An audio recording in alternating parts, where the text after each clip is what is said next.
Let us dwell upon these great truths of the Bible. I am the Lord that healeth thee. If thou return to the Almighty, thou shalt be built up. The Lord will perfect that which concerneth me. Behold, I am the Lord, the God of all flesh. Is there anything too hard for me? I will restore health unto thee, and I will heal thee of thy wounds, saith the Lord. Who healeth all thy diseases? Who satisfieth thy mouth with good things? Who restoreth thy youth like the eagle? He sent his word and healed them, and delivered them from their destruction. I will put my spirit in you, and he shall live. Thou wilt keep him in perfect peace, whose mind is stayed on thee, because he trusteth in thee. Therefore I say unto thee, what things soever ye desire when ye pray, believe that ye receive them, and ye shall have them. All things are possible to him that believeth. Go thy way, thy faith hath made thee whole. Pray for one another, that ye may be healed. The prayer of a fervent, righteous man availeth much. I have heard thy prayer, I have seen thy tears. Behold, I will heal thee. A merry heart maketh a cheerful countenance, a broken spirit drieth the bones. The tongue of the wise is health, and Paul says, glorify God in your body. There is only one healing power. It is called by many names, such as God, infinite healing presence, divine love, divine providence, nature, the miraculous healing power, the life principle, as well as many others. This knowledge goes back into the dim recesses of the past. An inscription has been found written over ancient temples which reads, the doctor dresses the wound and God heals it. The healing presence of God is within you. No psychologist, minister, doctor, surgeon, priest, or psychiatrist heals anyone. For example, the surgeon removes a tumor, thereby removing the block, and making way for the healing power of God to restore you.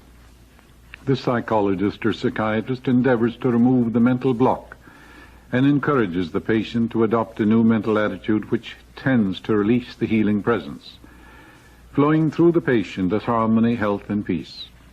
The minister asks you to forgive yourself and others and to get in tune with the infinite by letting the healing power of love, peace, and goodwill flow through your subconscious mind, thereby cleansing all the negative patterns that may be lodged therein. This infinite healing presence of life has been called the Father in the Bible. It is the healing agent in all diseases, whether mental, emotional, or physical. The miraculous healing power in your subconscious mind is scientifically directed, can heal your mind, body, affairs of all disease and impediments when it is scientifically, consciously, and knowingly directed. This healing power will respond to you regardless of your race, creed, or color. It does not care whether you belong to any church or whether you have any creedal affiliations or not. You have had hundreds of healings since you were a child. You can recall how this healing presence brought curative results to cuts, burns, bruises, contusions, sprains, and so on. And in all probability, you did not aid the healing in any way by the application of external remedies. A few years ago, a young man from a local university came to see me with the complaint that he was constantly hearing spirit voices, that they made him do nasty things, and that they would not let him alone. Neither would they permit him to read the Bible or other spiritual books. He was convinced that he was talking to supernatural beings. This young man was clairaudient. Not knowing that all men possess this faculty to some degree, he began to think it was due to evil spirits. His superstitious beliefs caused him to ascribe it to departed spirits. Through constant worry, he became a monomaniac on the subject. His subconscious mind, dominated and controlled by an all-potent but false suggestion, gradually took over control and mastery of his objective faculties, and his reason abdicated its throne. He was what you would call mentally unbalanced, as are all men who allow their false beliefs to obtain the ascendancy. I explained to this university student that his subconscious mind is of tremendous importance and significance, that it can be influenced negatively and positively, but he had to make sure that he influenced it only positively, constructively, and harmoniously. The subconscious mind possesses transcendent powers, but it is at the same time amenable to good and bad suggestions. The explanation which I gave him made a profound impression on him. I gave him the following written prayer, which he was to repeat for 10 or 15 minutes, 3 or 4 times a day. God's love, peace, harmony, and wisdom flood my mind and heart. I love the truth, I hear the truth, and I know the truth. I know God is love, and his love surrounds me, enfolds me, and enwraps me. God's river of peace floods my mind, and I give thanks for my freedom. He repeated this prayer slowly, quietly, reverently, and with deep feeling, particularly prior to sleep. By identifying himself with harmony and peace, he brought about a rearrangement of the thought patterns and imagery of his mind. And a healing followed. He brought about a healing of the mind by repetition of these truths, coupled with faith and expectancy. My prayer for him was, John is thinking rightly, he is reflecting divine wisdom and divine intelligence in all his ways. His mind is the perfect mind of God, unchanging and eternal. He hears the voice of God, which is the inner voice of peace and love. God's river of peace governs his mind, and he's full of wisdom, poise, balance, and understanding. Whatever is vexing him is leaving him now, and I pronounce him free and at peace. At the end of a week, this young man was completely free and at peace. Some time ago, a woman told me that her child had a very high fever, was not expected to live. The doctor had prescribed small doses of aspirin and had administered an antibiotic preparation. The mother, who was involved in a contemplated divorce suit, was terribly agitated and emotionally disturbed. This disturbed feeling was communicated subconsciously to the child, and naturally the child got ill. Children are at the mercy of their parents and are controlled by the dominant mental atmosphere and emotional climate of those around them. They have not yet reached the age of reason, when they can take control of their thoughts, emotions, and reactions to life. The mother, at my suggestion, decided to become more at ease and relax her tensions by reading the 23rd Psalm, praying for guidance and for the peace and harmony of her husband. She poured out love and goodwill to him and overcame her resentment and inner rage. The fever of the child was due to the suppressed rage and anger of the mother, which was subjectively felt by the child and expressed as a high fever due to the excitation of the child's mind. Having quieted her own mind, the mother began to pray for her child in this manner.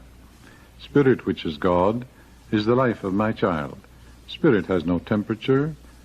It is never sick or feverish. The peace of God flows through my child's mind and body.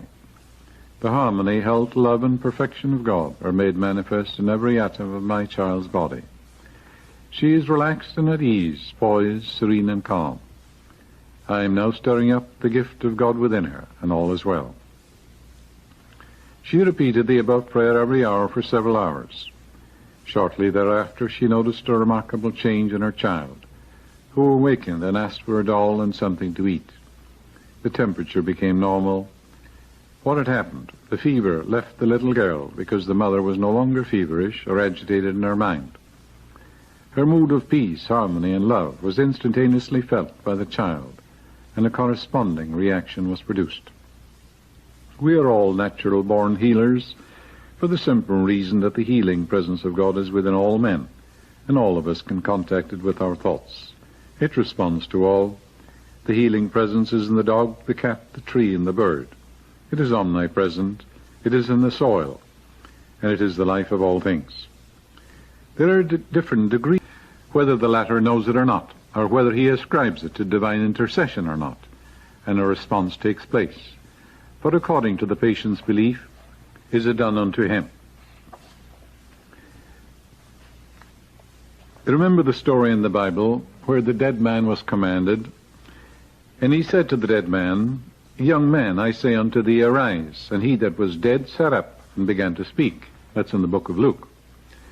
When it says the dead man sat up and began to speak, it means that when your prayer is answered, you speak in a new tongue of joyous health, and you exude an inner radiance. Your dead hopes and desires speak when you bear witness to your inner beliefs and assumptions. As a corollary to this, I would like to tell you about a young man I saw in Ireland a few years ago. He was a distant relative. He was in a comatose condition. His kidneys had not functioned for 3 days. His condition had been pronounced hopeless when I went to see him. accompanied by one of his brothers. I knew that he was a devout Catholic, and I said to him, "Jesus is right here, and you see him. He is putting his hand out, and at this moment is laying his hand upon you, and you are being healed this moment." I repeated this several times, slowly, quietly, and positively. He was unconscious when I spoke, or in a comatose condition, was not consciously aware of either of us. He sat up in bed, however, opened his eyes, and said to both of us, "Jesus was here. I know I am healed. I shall live." What had happened? This man's subconscious mind had accepted my statement that Jesus was there, and his subconscious projected that thought form, which of course he saw in his prayer book or in statues in the church.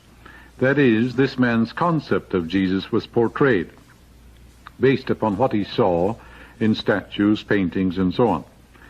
He believed that Jesus was there in the flesh and that he had placed his hands upon him. Remember, whatever suggestion you give to your subconscious mind, it acts upon it, whether it's true or false. The readers of my book, The Power of Your Subconscious Mind, are well aware of the fact that you can tell a man who is in a trance that his grandfather is here now and that he will see him clearly. He will see what he believes to be his grandfather, based on his subconscious memory picture. You can give him the same man a post-hypnotic suggestion by saying to him, "When you come out of this trance, you will reach your grandfather and talk to him," and he will do exactly that. This is called a subjective hallucination. The faith which was kindled in the subconscious of my Catholic relative, based on his firm belief that Jesus came to heal him, was the healing factor. It is always done unto us according to our faith, mental conviction, or just blind belief. His subconscious mind was amenable to my suggestion. His deeper mind received and acted upon the idea I had implanted in his mind. In a sense, you could call such an incident the resurrection of the dead. It was the resurrection of his health and vitality, according to his belief was it done unto him. True faith is based on the knowledge of the way your conscious and subconscious minds function, and on the combined harmonious function of these two levels of mind scientifically directed. Blind faith is healing without any scientific understanding whatsoever of the forces involved. The voodoo doctor or witch doctor in the jungles of Africa heals by faith. So do the bones of dogs, believed to be the bones of saints by the believer, or anything else which moves man's mind from fear to faith. In all instances, regardless of the technique, modus operandi, process, incantation, or invocation offered to saints and spirits, it is the subconscious mind that does the healing. Whatever you believe is operative instantly in your subconscious mind. This is a law of mind. Be like the little 8-year-old boy in Sunday school. Eye drops were not clearing up his eye infection, and he prayed as follows: "God, you made my eyes. I demand action. I want healing now. Hurry up. Thank you." He had a remarkable healing because of his simplicity, spontaneity, and childlike faith in God. Go thou and do likewise. Don't let the word incurable frighten you. Realize that you're dealing with the creative intelligence which made your body, and that although some men will say that healing is impossible, be assured that this infinite healing presence is instantly available. You can always draw on its power through the creative law of your own mind. Make use of this power now. Perform miracles in your life. Remember that a miracle cannot prove that which is impossible. It is a confirmation of that which is possible. With God all things are possible. I will restore health unto thee, and I will heal thee of thy wounds, saith the Lord. That's in Jeremiah. The word Lord in the Bible means the creative law of your own mind. There is a deep-lying healing principle which permeates the entire universe, that flows through your mental patterns, images, and choices, and objectifies them in form. You can bring into your life anything you wish through this infinite healing presence which operates through your own mind. Millions of Christians and Jews are atheists because they say oftentimes that my boy is incurable. It's hopeless. I can't be healed. And at the same time they say that with God all things are possible. They say that infinite healing presence made the body, and that the infinite intelligence which made it can't heal it. It is just the same as if you made an icebox and you told me that you couldn't fix it when it was out of water. I wouldn't believe you, nobody would. When you deny the infinite healing presence, you're an atheist. It created the body, and it certainly can heal it. It knows all the processes and functions of the body. It made it from a cell. And surely, he that hath made the eye, can he not see? He that hath made the ear, can he not hear? You may use this healing presence for any purpose. It is not confined to healing of the body or mind. It is the same principle which attracts to you the ideal husband or wife, prospers you in business, finds for you your true place in life, and reveals answers to your most difficult problems. Through the correct application of this principle, you can become a great salesman, musician, physician, or surgeon. You can use it to bring harmony where discord is, peace to supplant pain, joy in place of sadness, and abundance in place of poverty. The first step in healing is not to be afraid of the manifest condition from this very moment. The second step is to realize that the condition is only the product of past thinking, which will have no more power to continue its existence. The third step is mentally to exalt the miraculous healing power of God within you. This procedure instantly will stop the production of all mental poisons in you or in the person for whom you are praying. Live in the embodiment of your desire, and your thought and feeling will soon be made manifest. Do not allow yourself to be swayed by human opinion and worldly fears, but live emotionally in the belief that it is God in action in your mind and body. The Bible says, heal the sick, cleanse the lepers, cast out devils, raise the dead. Freely ye have received, freely ye give. The word heal is an old English word, means to make whole, to integrate, to unite. Ill health is a lack of oneness with God. It means separation from the divine. He restoreth my soul, the psalmist says. Your soul is your subconscious mind. You can restore your subconscious mind to wholeness, beauty, peace, and serenity. Fill your conscious mind with life-giving patterns. Fill your mind with harmony, health, peace, wholeness, beauty, right action. Think from principles such as harmony, peace, beauty, love, joy.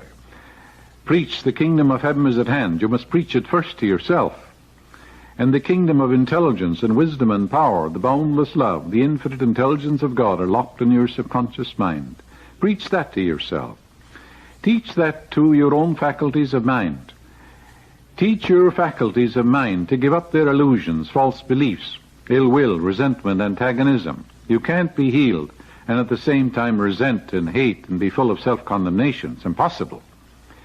You must give up all of these false beliefs and accept that the Spirit is God.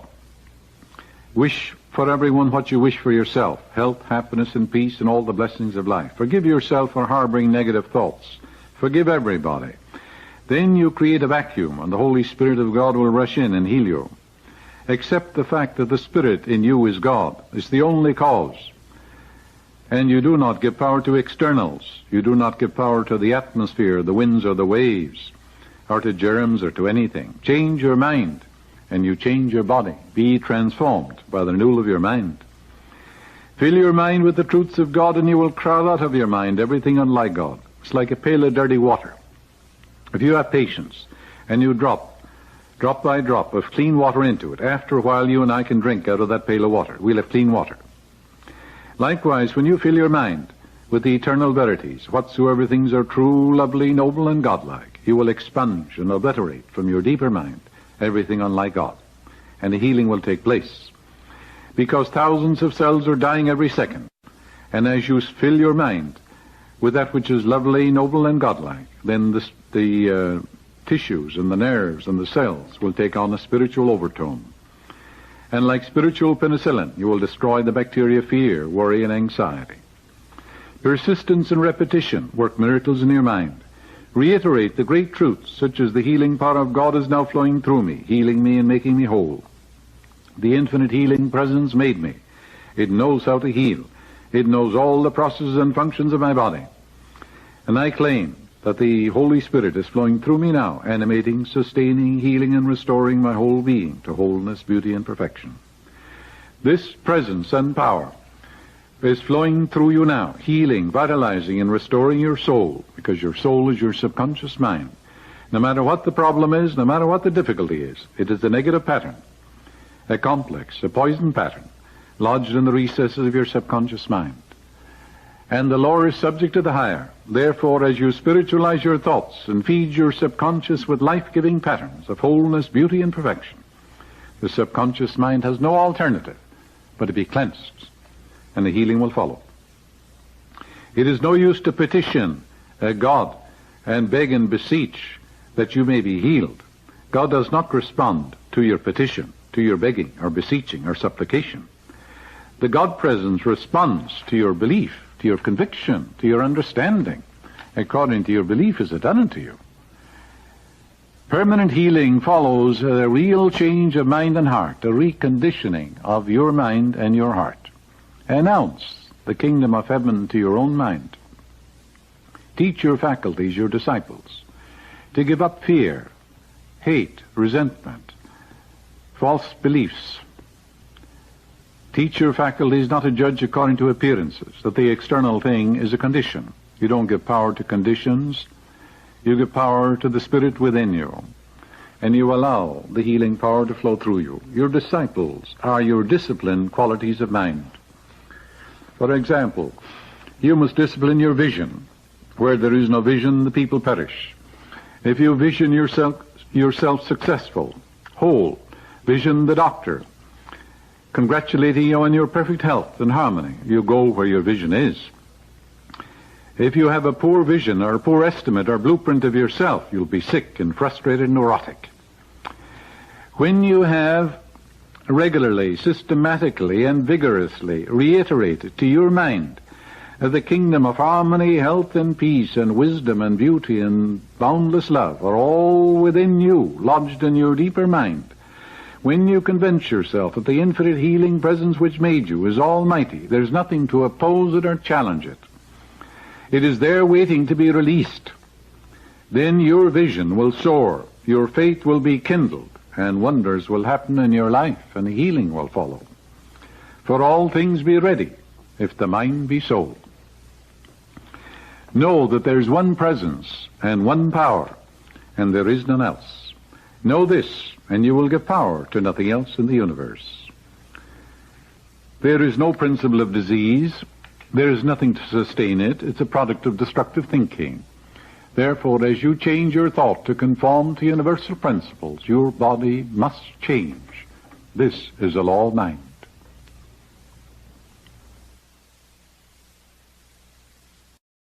Health and peace. The minister asks you to forgive yourself and others and to get in tune with the infinite by letting the healing power of love, peace, and goodwill flow through your subconscious mind, thereby cleansing all the negative patterns that may be lodged therein. This infinite healing presence of life has been called the Father in the Bible. It is the healing agent in all diseases, whether mental, emotional, or physical. The miraculous healing power in your subconscious mind is scientifically directed, can heal your mind, body, affairs of all disease and impediments when it is scientifically, consciously, and knowingly directed. This healing, therefore I say unto thee, what things soever ye desire when ye pray, believe that ye receive them, and ye shall have them. All things are possible to him that believeth. Go thy way, thy faith hath made thee whole. Pray for one another that ye may be healed. The prayer of a fervent, righteous man availeth much. I have heard thy prayer, I have seen thy tears. Behold, I will heal thee. A merry heart maketh a cheerful countenance, a broken spirit drieth the bones. The tongue of the wise is health, and Paul says, glorify God in your body. There is only one healing power. It is called by many names, such as God, infinite healing presence, divine love, divine providence, nature. And power will respond to you regardless of your race, creed, or color. It does not care whether you belong to any church or whether you have any creedal affiliations or not. You have had hundreds of healings since you were a child. You can recall how this healing presence brought curative results to cuts, burns, bruises, contusions, sprains, and so on. And in all probability, you did not aid the healing in any way by the application of external remedies.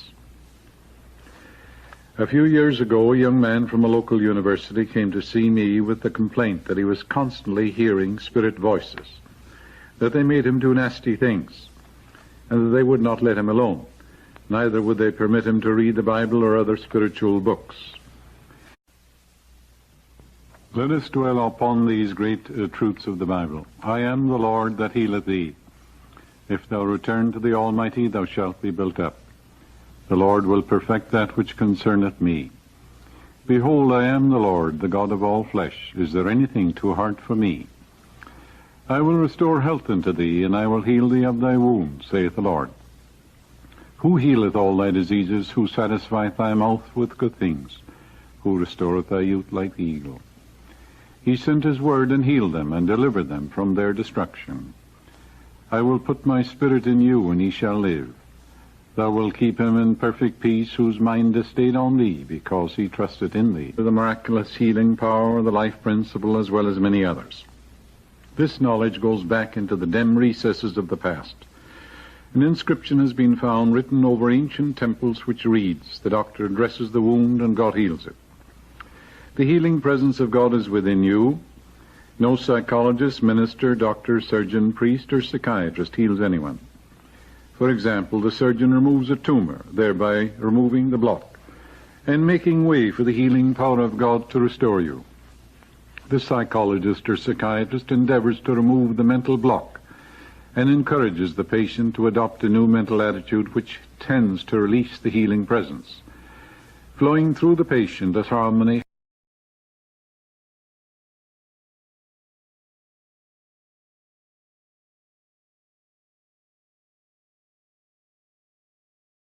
The whole world and all its treasures and the sea, air, and earth were here when you were born. Begin to think of the untold and undiscovered riches all around you, waiting for the intelligence of man to bring them forth. Look at wealth as the air you breathe. Get that attitude of mind. As Emerson said to the woman, who wanted to prosper, he took her down to the ocean. He said, "Take a look." She said, "Oh, there's plenty of water, isn't there?" He said, "Look at wealth that way, and you'll always have it."